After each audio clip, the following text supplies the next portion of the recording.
मेरा हो मन स्वदेशी, मेरा हो तन स्वदेशी, मर जाऊं तो भी मेरा होवे कफन स्वदेशी। वो एक प्रश्न है, वो कब्जियत से जुड़ा हुआ है। वो ये कहते हैं कि जल्दी से संडास उतरती नहीं है, क्या करें? रात को त्रिफला चूर्ण खा के सो जाइए, नहीं तो दूध में घी मिलाकर पी लीजिए, ये सबसे अच्छा है। दूध में घी मिला के रात को सोने से पहले पिएं तो सवेरे संडास बहुत आसानी से उतरती है और सबसे कम समय में पेट साफ होता है। नहीं तो त्रिफला भी ले सकते हैं 3 महीने। देखिए, एक नियम हमेशा याद रखिए, जो मैं बार बार लगातार कोई भी दवा आयुर्वेद की 3 महीने से ज्यादा मत खाइए, और अगर जरूरत पड़ रही है तो थोड़े दिन ब्रेक दे दीजिए, 15 दिन का, 10 दिन का, 20 दिन का ब्रेक के बाद फिर अगले 3 महीने ले सकते हैं, फिर ब्रेक दे दीजिए। फिर ये नियम बहुत जरूरी है, नहीं तो तकलीफ बहुत दूसरी भी हो सकती। पीठ की हड्डी में दर्द है, चूना खाइए।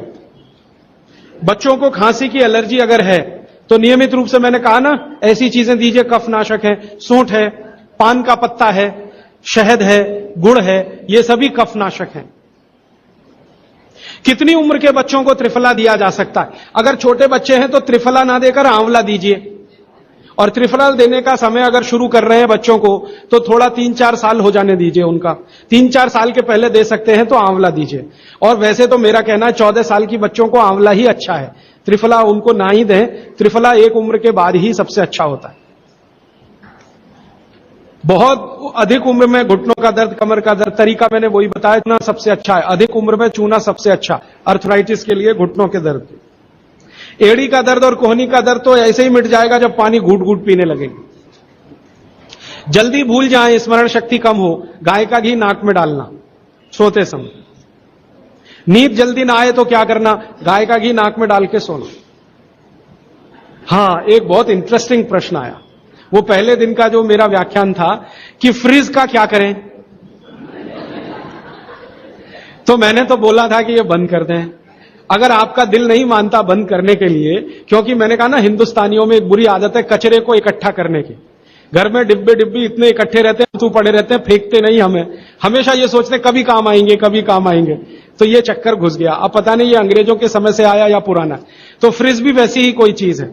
तो एक बहन ने या किसी ने सवाल ये लिख के भेजा है कि फ्रिज में से हमने सब्जी निकाल के 48 मिनट रख दी, तो अब उपयोग कर सकते हैं? हाँ, कर सकते हैं। उसको शायद ये बात अच्छे से समझ में आई। वो 48 मिनट का जो किस्सा मैंने बताया ना, तो वो चाहती नहीं है कि फ्रिज घर के बाहर जाए, किसी तरह इसका उपयोग होता रहे।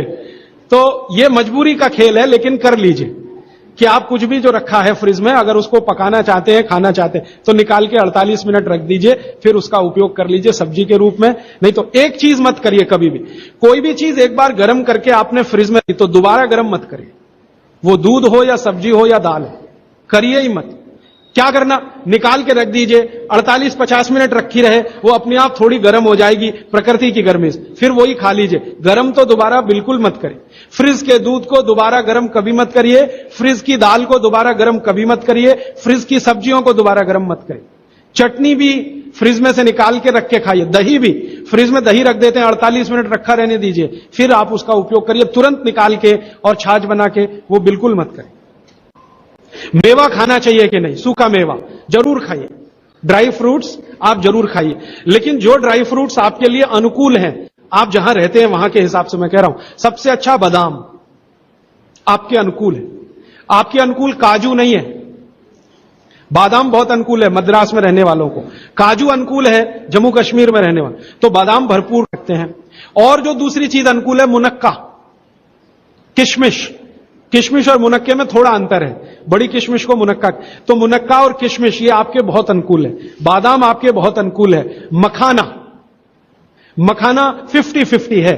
ज्यादा अनुकूल तो बिहार, उत्तर प्रदेश वालों को है, और थोड़ा चले तो झारखंड वालों को। आपके लिए 50-50, ना बहुत प्रतिकूल है ना बहुत अनुकूल है, बीच का है। और बाकी जो अखरोट वगैरह हैं, ये आपके अनुकूल नहीं। अखरोट खाना चाहिए हमेशा ठंड में रहने वाले लोगों को, आपके लिए अखरोट बिल्कुल अनुकूल नहीं। और ड्राई फ्रूट्स क्या खाते हैं आप? चिरौंजी क्या कहते हैं उसको? जो चिरौंजी है वो आपके लिए अनुकूल है, चेन्नई के आसपास के लोगों के लिए अनुकूल है, वो आप खा सकते हैं। और ड्राई फ्रूट शायद इसके आगे है, हाँ, केसर। केसर अगर आप खाएं, वैसे तो औषधि है, ड्राई फ्रूट नहीं, लेकिन ये 3 महीने के आगे नहीं खा सकते, नवंबर, दिसंबर, जनवरी। और दूध में मिला के मिश्री, पिस्ता 50-50 है। अंजीर बहुत अनुकूल है सिर्फ एक ही किस्म के लोगों के लिए। इसको मैं आपको कहता हूं, जरा ध्यान से सुनो। जिनको शरीर में शक्ति की कमी लगती है, शक्ति की कमी लगती है, ताकत कम है, शक्ति कम है, उनके लिए अंजीर बहुत फायदे की है। लेकिन जिनको पहले से ही ताकत है वो ना खाएं इसको। चेंदारू क्या होता है? एप्रिकॉट। हाँ, एप्रिकॉट आपके लिए ठीक है, आप खा सकते हैं एप्रिकॉट। हाँ, एक सुझाव है, प्रश्न नहीं है, और वो सुझाव मुझे स्वीकार है। वो ये कहते हैं कि आप चले गए उसके बाद क्या? तो उसके बाद ये व्यवस्था या अभियान या ये बातें या ये ज्ञान सतत निरंतर चलता रहे, इसके लिए आपकी मेरी एक छोटी सी कोई एक एडजस्टमेंट हो जाए तो बहुत अच्छा। मैं ये चाहता हूं कि जो कुछ मैंने सीखा वो आप सीख लो। हाँ, और बाबूजी बोलेंगे वैसे, मेरा ऐसा कहना है, जो मैंने सीखा वो आप सीख लो, उतना ही सीख लो जितना मेरे पास है, फिर आप उससे आगे भी सीख सकते हैं और ये दूसरों को सिखाते जाएं। तो नियमित रूप से ऐसी व्यवस्था अगर आप सब मिलकर करें, मुझे स्वीकार है। सुबह का पानी तांबे के बर्तन का पी सकते हैं जिनको कब्जियत की बहुत तकलीफ है, लेकिन शरीर में तांबा ज्यादा हो तो वो नहीं पिए। लेकिन सबसे अच्छा जो सम पानी माना जाता है, इसमें आपको कुछ सोचना ही नहीं पड़ेगा, सादा बर्तन का, माने वो पीतल के उसमें रखा हुआ या कांसे के उसमें रखा हुआ, नहीं तो स्टील में रखा हुआ, गर्मी के दिनों में घड़े का, मिट्टी घड़े, तांबे का पानी पी सकते हैं। हाँ, क्योंकि कुचालक है ना लकड़ी, और तांबा बहुत ज्यादा सुचालक है। एक होता है कंडक्टर और एक बैड कंडक्टर। तांबा सबसे बड़ा कंडक्टर है और लकड़ी सबसे बड़ा बैड कंडक्टर है। तो ये अगर आपने तांबा पिया माने, तो अर्थ के साथ जो कांटेक्ट है ना नंगे पांव, तो वो खत्म करेगा आपको। इसलिए पांव में चप्पल रहे, लकड़ी के पट्टे पे खड़े रहे, प्लास्टिक की चप्पल पहन के हो, रबर की चप्पल पहन के हो, तभी तांबे के बर्तन का पानी पीना। केन वाटर, बहुत लोग आजकल केन वाटर पी रहे हैं, ऐसा प्रश्न आया, तो ये क्या अच्छा है? बिल्कुल अच्छा नहीं। तो आप बोले फिर क्या करें? आपके घर जो पानी आ रहा है टैप वाटर, इसको खूब अच्छे से उबाल लें, उबाल कर इसको रख लें, फिर उसी को पिए। ये केन वाटर से 1000 गुना अच्छा है। केन वाटर पता है क्या है? ये पानी को शुद्ध करने के लिए ब्लीचिंग करते हैं उसकी। उस ब्लीचिंग में क्लोरीन इस्तेमाल होता है, फ्लोरीन इस्तेमाल होता है, और वो फिर शरीर में जाए तो बहुत खराब है। और केन वाटर का टेस्ट सादा पानी से बिल्कुल अलग होता है। तो केन वाटर से 1000 गुना अच्छा है टैप वाटर, लेकिन उबाल कर रखा गया। हाँ, एक सवाल आ गया है जो अब तक किसी ने नहीं पूछा, शायद आपको पूछने के लिए मन में तो होगा, लेकिन आपने क्यों नहीं पूछा।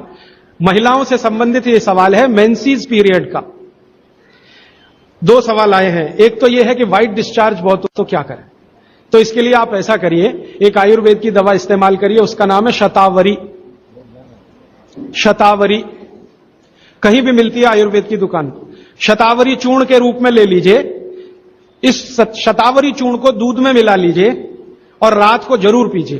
दूध हल्का गर्म रहे, और शतावरी डाल के दूध उबाल भी सकते हैं, फटता नहीं।